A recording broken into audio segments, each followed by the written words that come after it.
कभी ऐसा महसूस हुआ है कि कुछ लोग अपने काम में बिल्कुल हम्म। सही जगह पर हैं? हाँ, जैसे वो उसी काम के लिए बने हों। बिल्कुल। वो बस चमकते हैं, और वहीं दूसरी तरफ कुछ लोग मतलब जी तोड़ मेहनत करते हैं, पर हमेशा ऐसा लगता है जैसे वो नदी के बहाव की उल्टी दिशा में तैर रहे हों। सही बात है।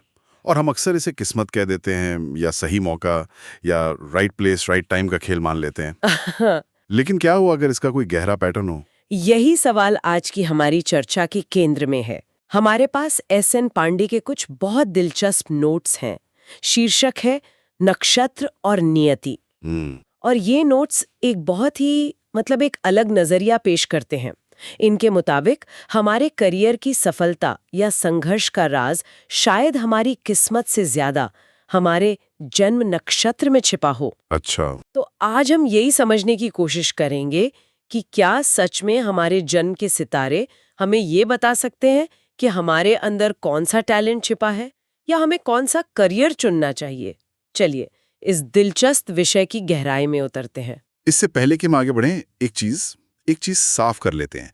ये नक्षत्र आखिर है क्या? हाँ, ये जरूरी सवाल है। कई लोग इसे बस जन्म का तारा समझते हैं, लेकिन ये उससे कहीं ज्यादा है, बहुत ज्यादा। तो इसे आसान भाषा में कैसे समझें? इसे ऐसे समझिए, अगर राशि चक्र यानी ज़ोडिएक एक साल का कैलेंडर है जिसमें 12 महीने हैं। यानी 12 राशियां। बिल्कुल। तो 27 नक्षत्र उस कैलेंडर के खास दिन हैं, और हर दिन का अपना एक अलग मौसम, अपना एक अलग मिजाज होता है। अच्छा, तो ये ज्योतिष को और भी ज्यादा सटीक बना देता है। हाँ, बहुत बारीक और सटीक। पांडे के नोट्स कहते हैं कि आपका जन्म नक्षत्र आपके स्वभाव का एक एक छिपा हुआ नक्शा है। छिपा हुआ नक्शा, ये सुनने में रोमांचक है। हाँ, जो ये बताता है कि आपकी असली ताकत क्या है। तो इस नक्शे को पढ़ना कहाँ से शुरू करें?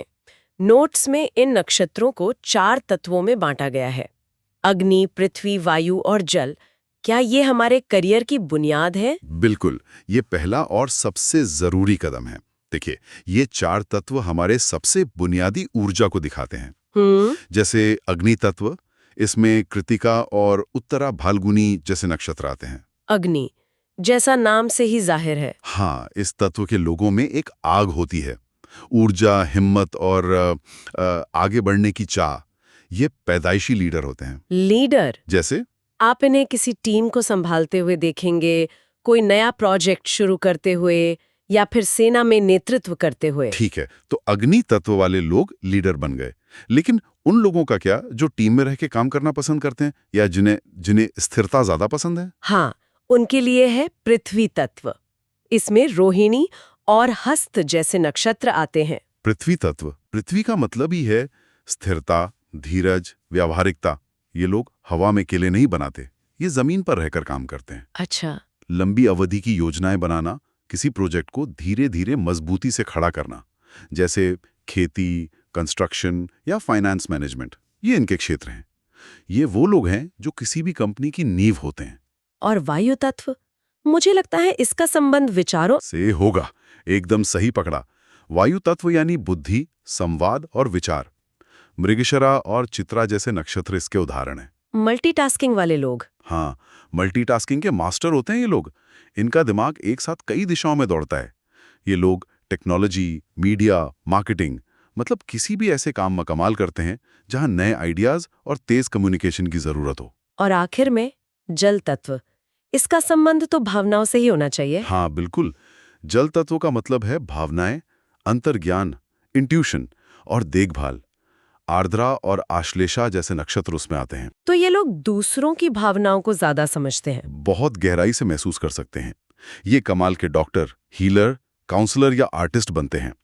ये वो काम करते हैं जहां दिल दिमाग से ज्यादा मायने रखता है। तो ये 4 तत्व एक तरह से हमारा बेसिक ऑपरेटिंग सिस्टम है। ये तो कमाल का फ्रेमवर्क है। लेकिन यहाँ बात और भी दिलचस्प हो जाती है। पांडे के नोट्स में लिखा है कि हर नक्षत्र का एक स्वामी ग्रह भी होता है। इसका क्या मतलब है? क्या ये उस ऑपरेटिंग सिस्टम का सॉफ्टवेयर है? हाँ, क्या बढ़िया एनालॉजी है। आप बिल्कुल ऐसा ही समझ सकते हैं। हर नक्षत्र एक टीम है, और उसका स्वामी ग्रह उस टीम का कैप्टन है। कैप्टन का जैसा स्वभाव होगा, टीम भी वैसा ही खेलेगी। अच्छा। वैदिक ज्योतिष में 9 ग्रहों को इन 27 नक्षत्रों का स्वामी माना गया है। और हर ग्रह अपनी ऊर्जा उस नक्षत्र को देता है। तो उदाहरण के लिए अगर किसी नक्षत्र का कैप्टन मतलब स्वामी ग्रह शुक्र है, जिसे हम सुंदरता और कला से जोड़ते हैं, तो उस नक्षत्र के लोग स्वाभाविक रूप से कला, फैशन, मनोरंजन, डिजाइनिंग या किसी भी ऐसी चीज की ओर खिंचेंगे जहां सुंदरता और रचनात्मकता हो। जैसे कौन से नक्षत्र? जैसे भरणी और पूर्वा फाल्गुनी नक्षत्रों के स्वामी शुक्र हैं। वहीं अगर कैप्टन मंगल है, जो ऊर्जा और तकनीक का ग्रह है, तो टीम इंजीनियरिंग या सर्जरी में जाएगी। हाँ, या खेल जैसे क्षेत्रों में अच्छा प्रदर्शन करेगी। यह सिस्टम की दूसरी परत है जो तस्वीर को और साफ कर देती है। ठीक है, तो अब तक हमने नक्शे की बाहरी परतें समझी हैं। पहले तत्व, फिर स्वामी ग्रह। अब कुछ असली उदाहरणों पर आते हैं। नोट्स में हर नक्षत्र के लिए व्यवसायों की एक लंबी लिस्ट है। अश्विनी नक्षत्र से शुरू करते हैं, जिसके स्वामी केतु हैं। 1 मिनट, केतु को समझना जरूरी है। ज्योतिष में केतु एक छाया ग्रह है। छाया ग्रह। हाँ, जिससे अक्सर आध्यात्मिक बदलाव, अचानक होने वाली घटनाओं और अतीत को छोड़ने से जोड़ा जाता है। ये किसी भी चीज की बहुत तेज शुरुआत और अंत का प्रतीक है। के लिए बताए गए व्यवसायों में यातायात, खेल और घुड़सवारी शामिल हैं। सही। लेकिन इसमें दवाइयाँ, डॉक्टर और मैकेनिकल इंजीनियर भी हैं। ये कैसे जुड़ता है? यहीं पर पैटर्न दिखता है। केतु का एक और पहलू है उपचार, यानी हीलिंग, लेकिन बहुत तेजी और सटीकता के साथ। अच्छा। एक सर्जन का काम क्या है? तेजी और सटीकता से चीर-फाड़ करके शरीर को ठीक करना। मैकेनिकल इंजीनियर भी मशीनों के साथ यही करता है। तो केतु की ऊर्जा इन सभी अलग-अलग पेशों को एक धागे में पिरोती है। गति, तकनीक और उपचार। बिल्कुल। वाह, ये कनेक्शन तो मैंने सोचा ही नहीं था। नोट्स में एक और दिलचस्प उदाहरण है भरणी नक्षत्र का, जिसके स्वामी शुक्र हैं। शुक्र। तो इसके लिए संगीत और होटल जैसे काम तो समझ आते हैं, लेकिन इसमें कुछ बहुत अजीब चीजें भी लिखी हैं, जैसे दाह संस्कार से जुड़ा काम। हाँ। और ज्वालामुखी विशेषज्ञ। 1 मिनट, शुक्र जो कला और सुंदरता का ग्रह है, उसका दाह संस्कार और ज्वालामुखी से क्या लेना देना? ये तो बिल्कुल उल्टा लगता है। और यही ज्योतिष का सबसे गहरा और आकर्षक पहलू है। कैसे?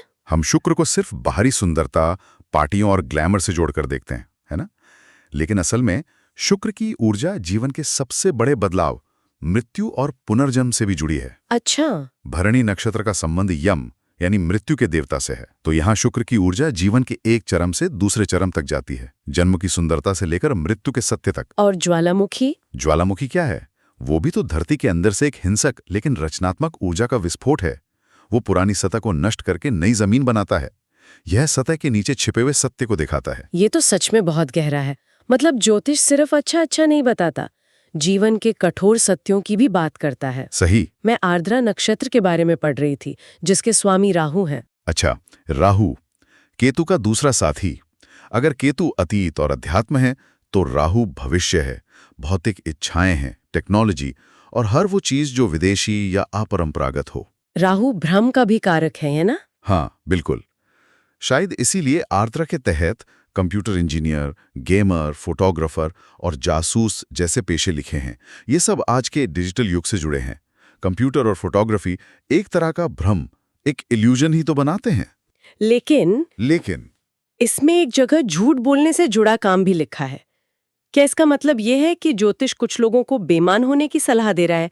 ये तो थोड़ा अजीब है। बहुत अच्छा सवाल है ये। नहीं, ज्योतिष सलाह नहीं दे रहा, वो सिर्फ ऊर्जा के स्वभाव को बता रहा है। अच्छा। राहु की ऊर्जा भ्रम पैदा करने की है। अब इस ऊर्जा का इस्तेमाल कैसे करना है, ये व्यक्ति पर निर्भर करता है। एक फोटोग्राफर इसी ऊर्जा का इस्तेमाल करके एक खूबसूरत तस्वीर बनाता है। एक फिल्म मेकर एक काल्पनिक दुनिया रचता है। और हाँ, कोई धोखेबाज इसी ऊर्जा का इस्तेमाल करके लोगों को धोखा दे सकता है। ऊर्जा न्यूट्रल है, उसका उपयोग अच्छा या बुरा हो सकता है। सही बात है। ये दिखाता है कि हजारों साल पहले लिखी गई बातें आज की दुनिया, जैसे कि डीप फेक और वर्चुअल रियलिटी, पर भी कितनी सटीक बैठती हैं। ये एक बहुत जरूरी बात है। एक और उदाहरण जिसने मुझे चौंका दिया वो है हस्त नक्षत्र का। इसके स्वामी चंद्रमा है। हाँ, हस्त। इसके व्यवसायों में हास्य कलाकार, जादूगर और खिलौने बनाने वाले शामिल हैं, लेकिन साथ में स्टॉक ब्रोकर भी है। एक का काम लोगों को हंसाना है, दूसरे का काम सुनकर ही तनाव हो जाता है। इन दोनों में क्या समानता हो सकती है? समानता है हाथ और मन। हस्त का मतलब ही है हाथ। तो हाथ की कला जैसे जादूगरी या खिलौने बनाना इससे सीधे जुड़ा है। अच्छा। और इसका स्वामी है चंद्रमा, जो हमारे मन, हमारी भावनाओं और कल्पना का कारक है। एक हास्य कलाकार क्या करता है? वो अपनी रचनात्मकता से लोगों के मन को खुश करता है। अब आते हैं स्टॉक ब्रोकर पर। हाँ, स्टॉक ब्रोकर। स्टॉक मार्केट क्या है? ये सिर्फ नंबरों का खेल नहीं है, ये लोगों के डर और लालच का खेल है, यानी भावनाओं का उतार चढ़ाव। सही है। और एक अच्छा ब्रोकर इन भावनाओं के पैटर्न को अपने इंट्यूशन से पकड़ता है। तो यहाँ हाथ मतलब तेजी से ट्रेडिंग और मन मतलब बाजार की भावनाओं को समझना, दोनों का इस्तेमाल हो रहा है। तो इन सब उदाहरणों और वर्गीकरण को देखने के बाद बड़ा सवाल ये है, तो इसका मतलब क्या है? क्या सफलता बस सही नक्षत्र में जन्म लेने से मिलती है? क्या जिसने गलत करियर चुन लिया वो अब फंस गया? नहीं, बिल्कुल नहीं। और पांडे के नोट्स भी ऐसा दावा नहीं करते। इसे एक पत्थर की लकीर की तरह नहीं, बल्कि एक गाइड या दर्पण की तरह देखना चाहिए। एक गाइड? हाँ, ये आपकी सहज प्रतिभा और झुकाव को समझने का एक जरिया है, एक तरह का सेल्फ अवेयरनेस टूल है। मतलब ये जानने के लिए कि हमारी फैक्ट्री सेटिंग्स क्या हैं। बिल्कुल, क्या बढ़िया कहा। ये जानकारी आपको आत्मविश्वास दे सकती है। सोचिए, अगर आप हमेशा से कला की तरफ आकर्षित रही हैं और आपको पता चले कि आपका नक्षत्र शुक्र द्वारा शासित है, तो एक तरह की पुष्टि मिलती है। हाँ, आपको लगता है कि हाँ, मैं सही रास्ते पर हूँ, मेरी रुचि और मेरी नैसर्गिक प्रतिभा एक ही दिशा में है। और अगर किसी का करियर उसके नक्षत्र से मेल नहीं खाता हो तो मान लीजिए कोई जल तत्व का बहुत संवेदनशील व्यक्ति है, पर वो एक ऐसी कॉर्पोरेट जॉब में है जहां उसे हर रोज कठोर निर्णय लेने पड़ते हैं, लोगों को नौकरी से निकालना पड़ता है। तो इसका मतलब ये नहीं है कि वो सफल नहीं हो सकता। मेहनत और लगन का कोई विकल्प नहीं है, लेकिन उसे शायद ज्यादा संघर्ष करना पड़ेगा। उसे हर रोज अपनी स्वाभाविक ऊर्जा के खिलाफ जाकर काम करना पड़ेगा, जिससे वो भावनात्मक रूप से थक जाएगा। पूरी तरह से। जबकि वही व्यक्ति अगर काउंसलिंग या किसी रचनात्मक क्षेत्र में होता, तो शायद वही काम उसे थकाने की बजाय ऊर्जा से भर देता। तो ये अपनी शक्तियों को पहचानने और उनके साथ काम करने के बारे में है, अपनी कमजोरियों से लड़ने के बारे में नहीं। ठीक, यही बात है। इसे ऐसे समझिए कि आप एक नदी में नाव चला रही हैं। अगर आप अपनी नाव को नदी के बहाव की दिशा में ले जाती हैं, तो भी मेहनत लगती है, लेकिन सफर आसान और मजेदार होता है। और अगर बहाव के विपरीत जाए तो आप बहुत ज्यादा मेहनत के बाद भी शायद ज्यादा दूर नहीं पहुंच पाएंगी और थक भी जाएंगी।